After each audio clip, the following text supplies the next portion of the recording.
Oh, got him. Got him. Little buzzbait bass. Get out of there.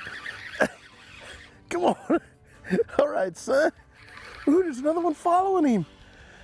Another one following him. Oh, there we go. That's what I call a persuader buzzbait bass. Right here, folks, at beautiful Alamo Lake. Look at that. They are done with the spawn. Look at that. That's unbelievable. We're here in May, folks, and I'll tell you what, nothing can be more fun than throwing on some topwater and catching some fish. And that's pretty much what we've done. Now the shad spawn's going on. I got a couple of different baits out. I've got my Rio Rico here, where we could hit some isolated areas, maybe catch a few fish off of it. And then of course, a buzzbait, cover some water with real quick. So we got both baits. We're probably gonna throw both of them today. Now the reason why I'm throwing this buzzbait is because I'm getting back here in a lot of brush piles and brush. And for that reason, I can throw to the back of it and work it out. When we hit more of the pointy type areas and the rocky areas and things like that, we might just turn around and throw that Rico for a little bit, catch some fish on it, hopefully, and see what these fish are up to. I love topwater. It's a great time of year for it. We're in the kind of the mid part of the lake here at Alamo, and I'm gonna work my way around and just see what these fish are up to. Just cover some water. Nothing more fun in the morning than getting here and covering some water. This little double buzz gets it done too, because I saw some shad flickering. That shad spawn's probably gonna be going on, and we don't wanna miss that. So I'm gonna throw this for a little bit and see if they'll come up and just chase it and grab it, because I've seen some fish blasting some of this brush. So we'll give this a shot and see what happens.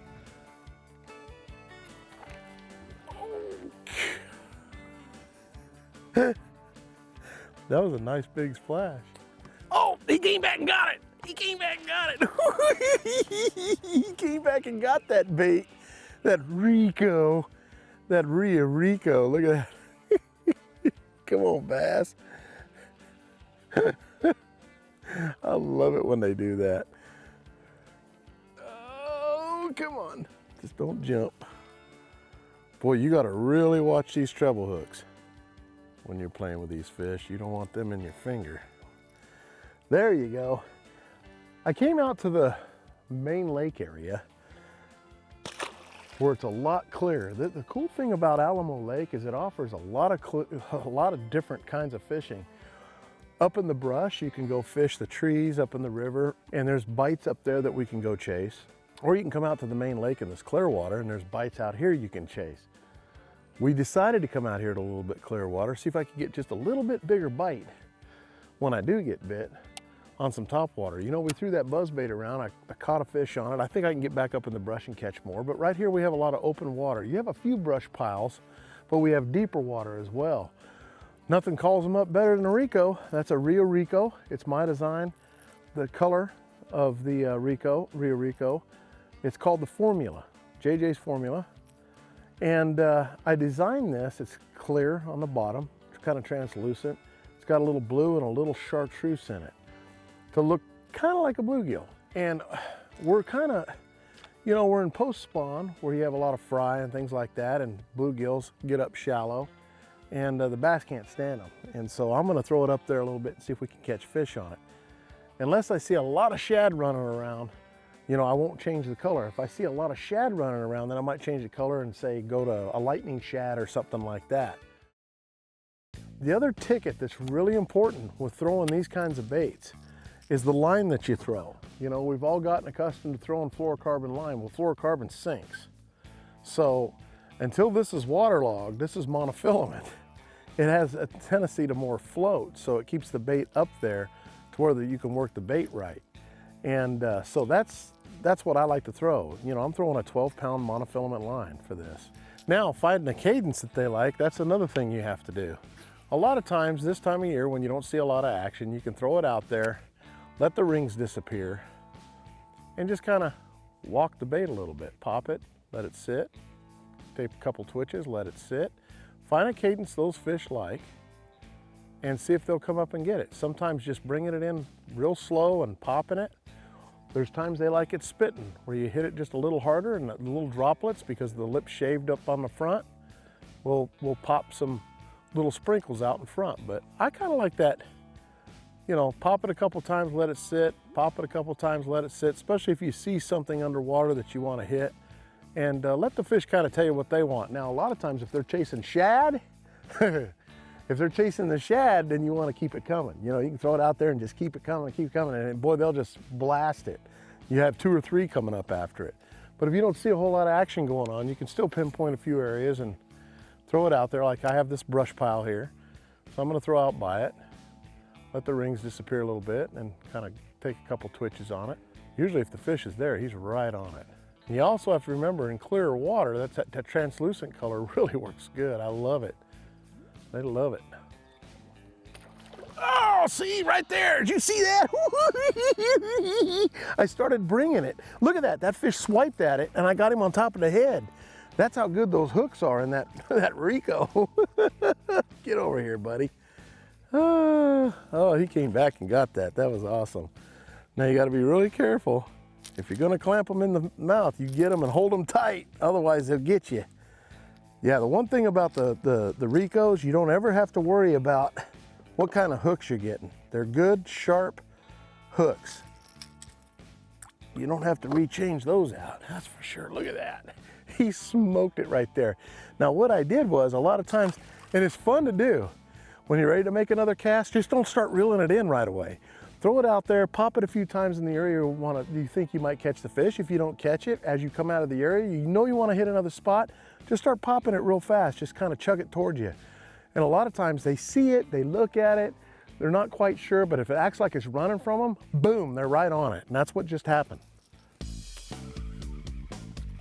Oh, there he is. Oh yeah, right there in that shade pocket, folks. Just gotta find the shade. Come on, buddy. That's a nice buzzbait fish, Lick. Yeah, that's what we're looking for here at Alamo Lake. You know, I came back to the brush. Look at that. That's what we want to find. And I caught him right out of that shade pocket right there. It's always good, you know, I knew it was a close shot, but I'm like a couple of pops in there. All you have to do is make those blades turn just a couple of times. And a lot of times they'll just come up and smoke it. I went to this double buzzer right off the bat this morning because I saw some shad blipping, and boy, that thing will really churn up the water. It's not real noisy, but it really churns up the water good. It makes it look like a bunch of shad are running. And I thought, man, those fish will smoke that bait. And so, you know, just short little casts like that. It's a persuader bait. See the double buzz right there? It's awesome. I love it. I love this bait. It's a lot of fun to throw. You can reel it really slow on top of the water, and those fish just reach up and grab it. Now, so this is the ticket. Getting up here, some of this brush, harder to throw a Rico in, but we called some fish out in the deeper water on the main lake with that Rico. But I wanted to see if we could get back here and catch maybe a few big fish on maybe a buzzbait in this brush, because there's a lot of fish back here. Plus there's a lot of birds and a lot of shad, and it seems to be the area. So we're gonna do that. You know, another good thing to do too, when the sun comes up real high and it starts slowing down, is flipping. Flipping something's really good. But right now we're gonna throw this buzzbait around in this particular area and see what's going on. And if I have to, I'll get back in some more brush. But man, finding any kind of shade is very important with any kind of lure that you're throwing. You can have one little patch of shade, I don't care what it is, they'll sit right in there and they'll come out and bust something. Those bass are ambush predators. So they're gonna come out, they're gonna sit in that shade, wait for something to swim by and reach out and grab it. So that's huge, huge. I gotta put another little trailer on this. Wow, that was good. All right.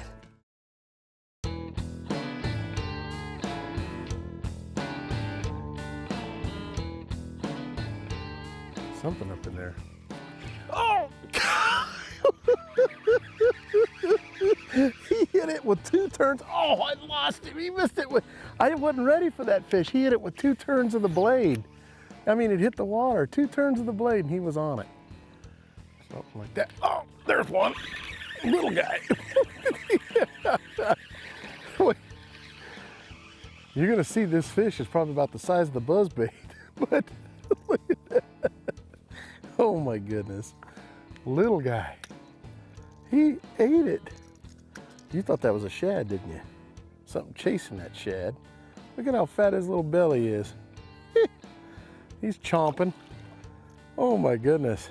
That's the cool thing about the buzzbait. It'll catch little ones too. Oh, there he is. Another little one. That's what happens when you get in there. You know, we're in 8 foot of water. You think there'd be a few decent fish out here. We're getting into those carbon copy fish where you're catching a lot of little ones. Might have to go fish the big trees to catch the big ones. I'm just kind of making some random casts out here just to see what's going on. Oh, there's a little bit better fish. You just never know what's going to bite on the end of that line. Now that one's a little bit bigger than that last fish we caught, last couple. You know, you got to get up there sometimes and just see what's in there.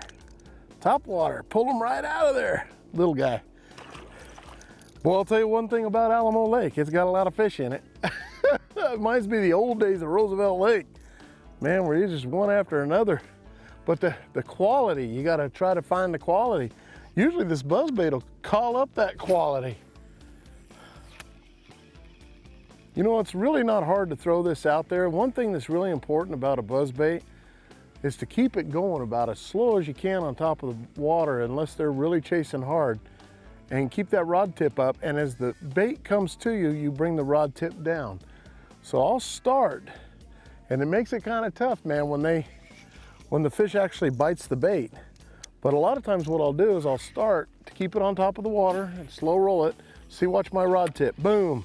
I'm right up here, about 11 o'clock range. Now I'm gonna start bringing it back down.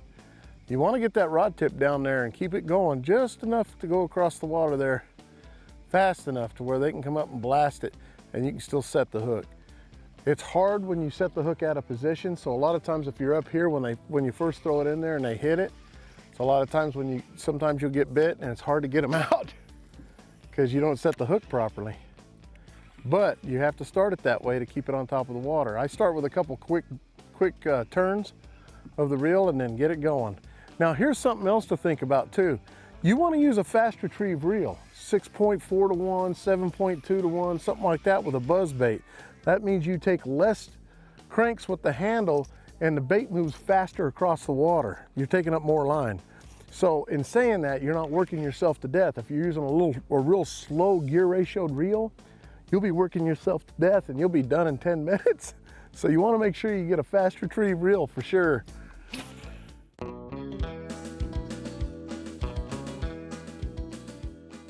Hey folks, for my tip of the week, people always ask me when's the best time to throw topwater.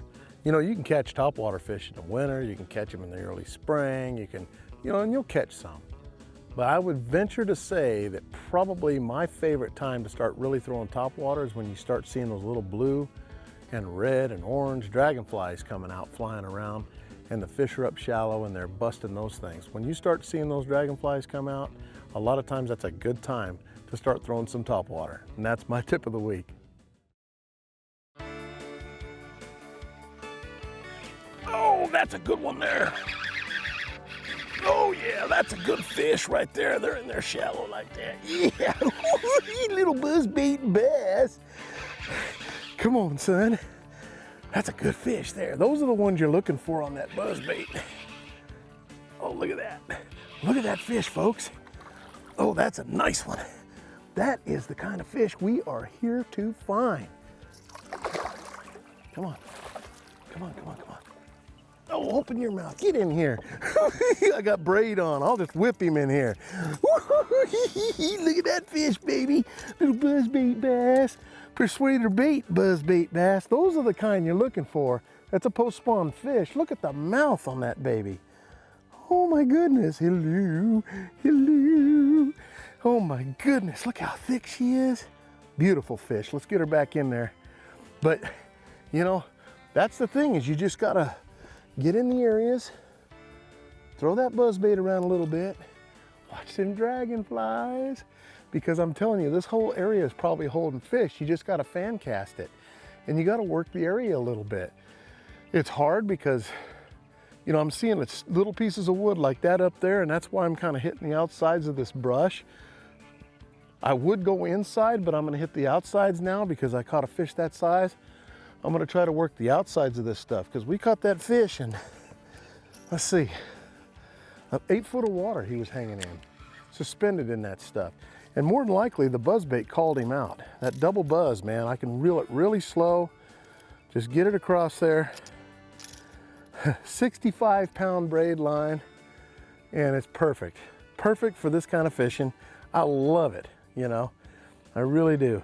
So we'll put another trailer on there.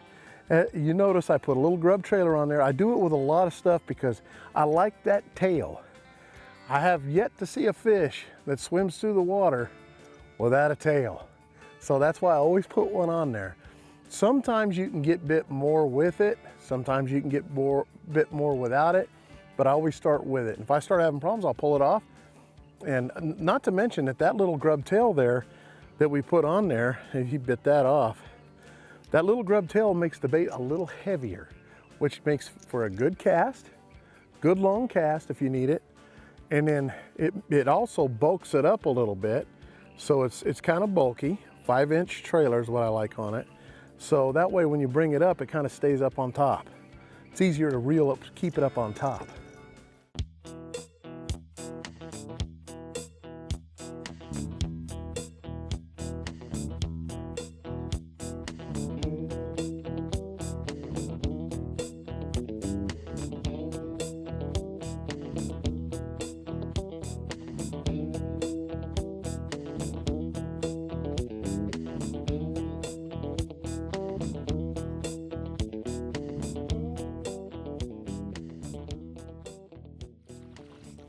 One thing you can do with these blades too, to help slow them down a little bit, is they're aluminum blades. So they're cupped right here. You can take your thumb and just cup. You don't have to do both of them to slow it down. You can just cup these just a little bit on the back and help slow it down just a bit to where you can just barely keep it on the top of the water. It'll actually grab some more water and keep it up there with a slower retrieve. I'll tell you, that'll really work. Boy, I'll tell you, we've had a great time on Alamo Lake today. Caught a big topwater fish. That was awesome. I had a blast. And you can get out here. There's some great campsites out here. They got, you know, all kinds of amenities out here, out in the middle of nowhere. And it's a lot of fun. You can get away from a lot of people and just get around the fishermen, and it's a lot of fun. So get out and try Alamo Lake. You'll enjoy it. Thanks for joining us on the show. We'll catch you again next week. I'm Johnny Johnson. Now, see, that's what I'm talking about, folks.